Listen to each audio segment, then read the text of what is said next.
Eder. Mac. Pallister. C'è una storia che da oggi entra nel radar del canale di Eder McPallister e ci entra non perché manchi il solito teatrino nazionale del forse, del pare, del si dice, dell'avrebbe, del qualcuno li ha visti, ma perché qui il mistero ha una struttura precisa, quasi cinematografica. Una madre, 2 figli adolescenti, 4 cani, una vacanza annunciata, telefoni spenti, un'auto ritrovata vuota, un campeggio dove nessuno li avrebbe visti, un possibile avvistamento in montagna e una domanda gigantesca appoggiata in mezzo ai boschi friulani. Dove sono finiti Sonia Bottacchiari, sua figlia di 16 anni e suo figlio di 14? La vicenda comincia il 20 aprile 2026. Sonia Bottacchiari, 49 anni, residente a Castellarquato nel Piacentino, parte con i 2 figli e con i 4 cani di famiglia. La destinazione dichiarata sarebbe il Friuli Venezia Giulia, per qualche giorno di vacanza, con rientro previsto il 24 aprile. Una mini vacanza, insomma. Di quelle che sulla carta dovrebbero produrre al massimo qualche foto, 2 scarponi infangati, i cani stanchi e il solito rientro con la macchina piena di roba. E invece no. Perché qui la mini vacanza si trasforma in una sparizione lunga ormai settimane, con i telefoni spenti e una famiglia intera inghiottita da una nebbia che per comodità chiameremo giallo. Anche se ormai sembra più una matassa lasciata in mano a un gatto con problemi di gestione della scena. Sonia avrebbe riferito all'ex marito Yuri Groppi, padre dei ragazzi, di voler andare in campeggio in Friuli. Si parla della zona di Gemona o comunque di un'area attrezzata vicina a Tarcento, luoghi già conosciuti dalla famiglia. Il punto è che nel campeggio indicato non risulterebbero passaggi chiari, prenotazioni o presenze certe. E qui il primo campanello comincia a suonare. Non un campanellino elegante da reception alpina, ma una sirena da nave in avaria. Perché se si parte per un campeggio con figli, cani, attrezzatura e rientro previsto, normalmente da qualche parte si arriva. Qui invece il luogo di arrivo si trasforma subito nel primo buco nero. L'ultimo contatto certo si colloca proprio attorno alla partenza. La figlia sedicenne avrebbe scritto a una compagna di scuola per chiederle come fosse andata una verifica. La compagna risponde il giorno dopo, ma il messaggio non viene mai visualizzato. Solo spunte grigie, il romanticissimo simbolo contemporaneo del qualcosa non torna. Anche altre compagne avrebbero provato a scriverle per capire perché non fosse tornata a scuola, ma il telefono risultava sempre spento. I 2 ragazzi, descritti come integrati, puntuali e regolari nella loro vita scolastica, frequentano la scuola a Fidenza. Lei una terza, lui una prima. Non il profilo di 2 adolescenti evaporati perché, vabbè, ci siamo dimenticati di avvisare. Qui il silenzio pesa. C'è anche un altro messaggio importante. Il nonno Riccardo Bottacchiari avrebbe ricevuto dalla nipote la sera del 20 aprile una comunicazione rassicurante. Tutto bene, siamo arrivati. Poi basta. Fine delle trasmissioni. E quando in una storia di scomparsa la frase più tranquilla diventa l'ultima frase utile, il copione prende quella piega fastidiosa in cui anche le parole normali cominciano a sembrare indizi.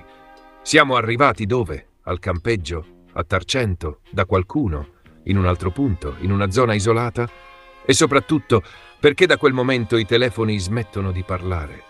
Il 6 maggio arriva il ritrovamento che sposta il caso dal non rispondono al qui bisogna capire subito. La Chevrolet Captiva della famiglia viene trovata a Tarcento, in provincia di Udine, parcheggiata regolarmente in via Montegrappa. Regolarmente, sì. Perché anche nei misteri più assurdi la macchina deve almeno rispettare il codice della strada, ci mancherebbe. Dentro però non ci sono Sonia, non ci sono i ragazzi, non ci sono i cani e secondo le ricostruzioni non ci sarebbero nemmeno tende, bagagli e materiali da campeggio. Quindi non una macchina abbandonata dopo una fuga precipitosa lasciando tutto dentro, ma un'auto che sembra essere stata svuotata di ciò che serviva per proseguire altrove. Questo dettaglio è centrale. Se l'attrezzatura da campeggio non è più nell'auto, significa che qualcuno l'ha portata via. Sonia? I ragazzi? Una terza persona? Qualcuno con un altro mezzo?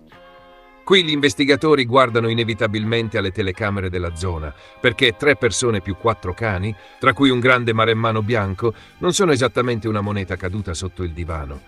Non spariscono in silenzio senza lasciare almeno un movimento, un passaggio, un'immagine, un'ombra. O almeno così si spera.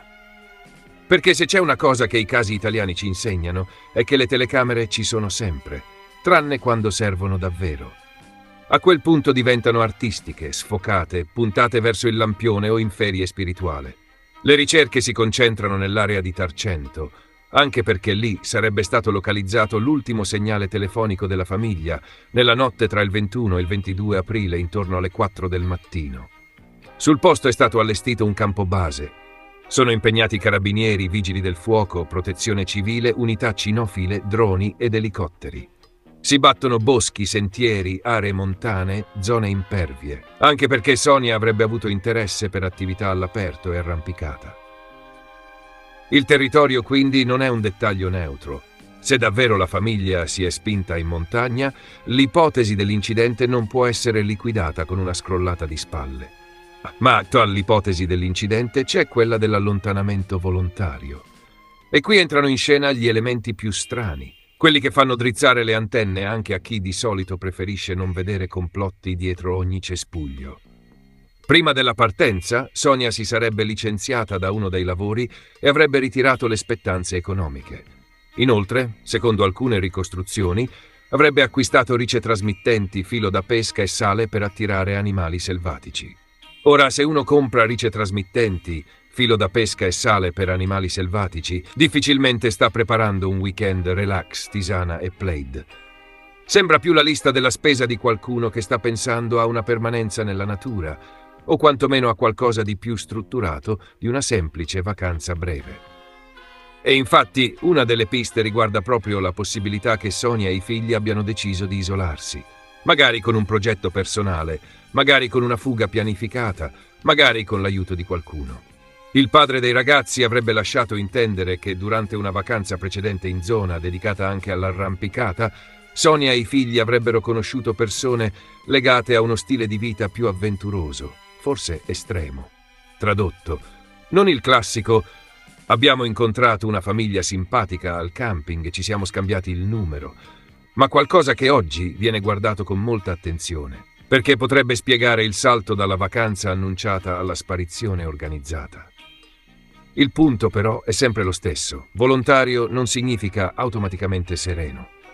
Se una donna adulta decide di allontanarsi, il piano giuridico e umano cambia. Ma qui ci sono 2 minorenni e quando ci sono 2 minorenni la faccenda diventa più seria. La procura di Piacenza procede per sottrazione di minori e nelle ultime ore è stata valutata anche la possibilità di riqualificare il fascicolo in sequestro di persona, ipotesi che consentirebbe margini investigativi più ampi. Al momento quindi bisogna essere precisi. Non siamo davanti a una verità già scritta, ma a un fascicolo che si muove mentre le ricerche continuano e mentre ogni segnalazione viene passata al setaccio.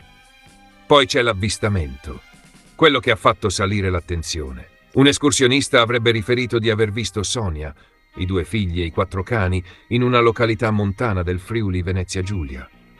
La segnalazione è stata considerata particolarmente attendibile e le coordinate indicate sarebbero state trasmesse ai soccorritori, compreso l'equipaggio dell'elicottero impegnato nei sorvoli. Ma attenzione, avvistamento attendibile non significa ritrovati. Significa che qualcuno avrebbe fornito un'indicazione ritenuta abbastanza credibile da orientare ricerche e verifiche. E infatti, nonostante le molte segnalazioni arrivate, finora non è emerso un riscontro definitivo. Nel grande festival nazionale dell'Io li ho visti, questa è una distinzione fondamentale. Le segnalazioni infatti sono tante. Si sarebbe parlato di possibili avvistamenti nella zona di Tarcento, ma anche verso Gorizia e Trieste.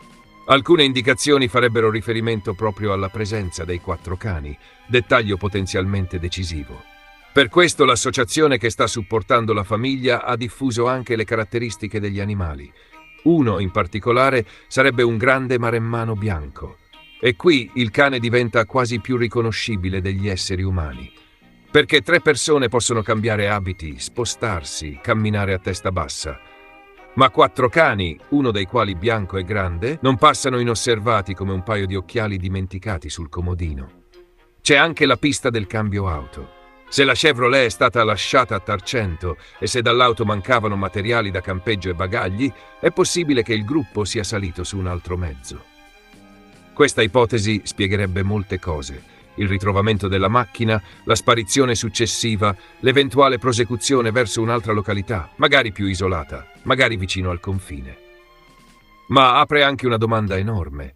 Chi avrebbe avuto un mezzo adatto a trasportare 3 persone, 4 cani e l'attrezzatura? Un amico? Un conoscente? Una persona incontrata in precedenza? Qualcuno contattato online? Qualcuno legato a quell'ipotetico stile di vita avventuroso? Qui il mistero non cammina più a piedi, sale direttamente su un furgone immaginario e chiede il biglietto. Le autorità starebbero valutando anche il confine con la Slovenia, proprio perché Tarcento non è lontanissima da zone di passaggio verso l'estero.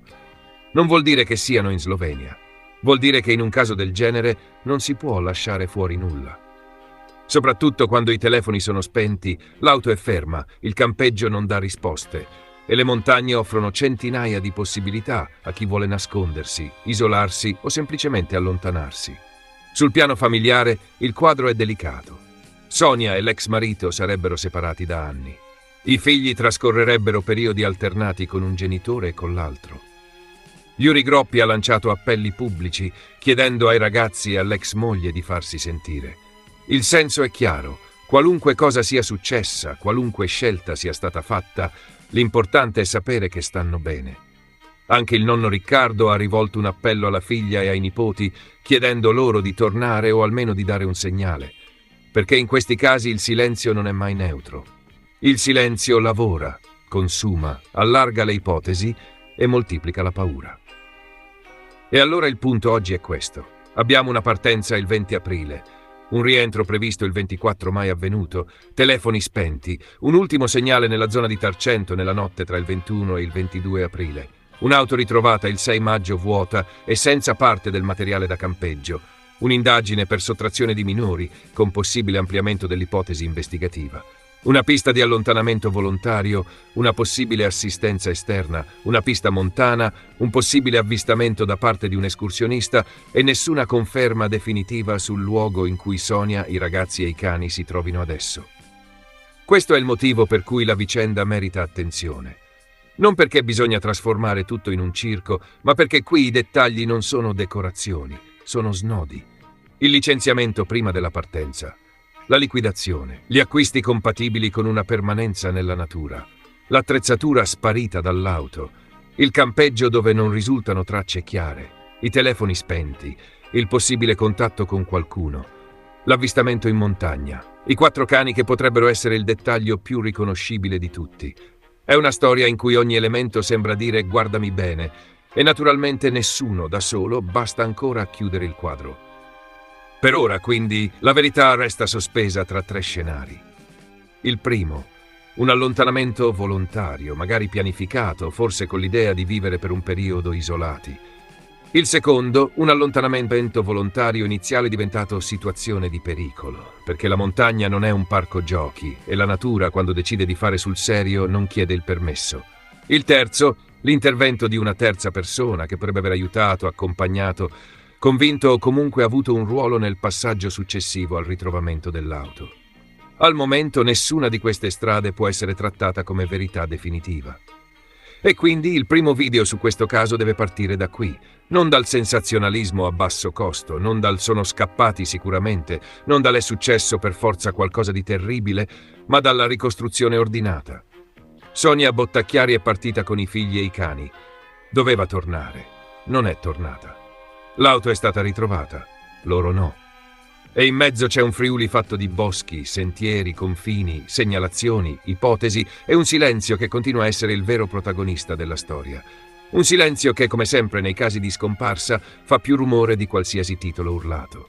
C'è poi un dettaglio che pesa parecchio e che non può essere trattato come un semplice accessorio da campeggio, l'aggancio telefonico. Uno dei telefoni avrebbe agganciato una cella nella zona di Tarcento nella notte tra il 21 e il 22 aprile, intorno alle 4 del mattino. Tradotto, non siamo più nel territorio del forse erano diretti lì. Un segnale, almeno uno da quella zona, sarebbe arrivato davvero. E quando, in una scomparsa, i cellulari smettono di parlare, l'ultimo punto in cui hanno dato segni di vita diventa una specie di chiodo piantato sulla mappa. Da lì bisogna partire, tornare, girare intorno, allargare il cerchio. Perché se i telefoni poi si spengono, Qualcuno deve spiegare se si sono spenti per scelta, per assenza di batteria, per mancanza di campo, o perché qualcuno ha deciso che da quel momento dovevano diventare muti come soprammobili. E nello stesso quadro entrano anche le rice trasmittenti, il filo da pesca e il sale per attirare animali selvatici. Non proprio il kit base della famigliola che parte per 2 giorni e torna con la calamita da frigorifero. Sono elementi che fanno pensare a una permanenza nella natura, a una scelta preparata, forse a una pausa nei boschi, forse a qualcosa di più lungo e organizzato. E infatti questo si lega a un altro dettaglio pesante. Sonia, prima della partenza, si sarebbe licenziata e avrebbe ritirato le spettanze economiche. Anche qui, da soli, questi elementi non fanno una verità. Ma messi uno accanto all'altro, raccontano almeno una possibilità investigativa molto chiara. Non una partenza improvvisata, non una gita nata per caso, ma un allontanamento che potrebbe essere stato pensato, preparato e costruito prima. Poi resta la domanda più importante. Pensato da Sonia da sola, con i figli o con l'aiuto di qualcuno? E seguiremo questa storia con attenzione anche perché il ragazzo scomparso, il figlio di Sonia, era alunno di un'amica di Eder. Quella ragazza che avete visto con lui sia in un video su Alice Neri, sia in quello in cui andò a Trieste lo scorso ottobre.